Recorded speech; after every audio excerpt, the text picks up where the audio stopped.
Des? Nay. Oh. Ay, Nay. Maaga po uwi niyo ah. Ay, oo. Nagpaalam ako dun sa amo ko.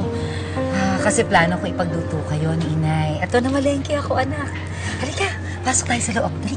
Ay, oo nga pala. Teka, lola mo. Wala po siya. Umalis po eh. Punta daw pong birthday. Ganun ba? O, hindi ko na lang ipagluluto ko. Halika na, pumasok na tayo sa loob. Dali. Nay. Oh. May itatanong po sana ako pero huwag po kayong magagalit. Ano yun? Nay, totoo niyo ba akong anak?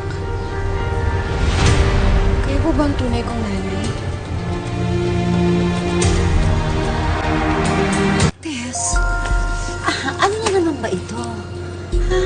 Bakit mo naman naitanong yan? Halika nga dito. Halika.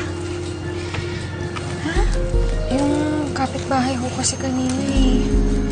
Tinanong niya ako, maski siya napapansin na ang layo ng loob ni Lola sa akin. Kaya ba nandududa ka kung anak ba talaga kita? Bakit naman anak? Meron bang panahon sa buhay mo na pinabayaan kita? Na hindi ko ipinaramdam sa'yo kung gaano kita kamahal? Lagi ko nga po nararamdaman yung pagmamahal niyo eh. Ayun naman pala eh. Bakit ka nagdududa? Ikaw naman anak. Hindi ka pa nasanay sa lola mo.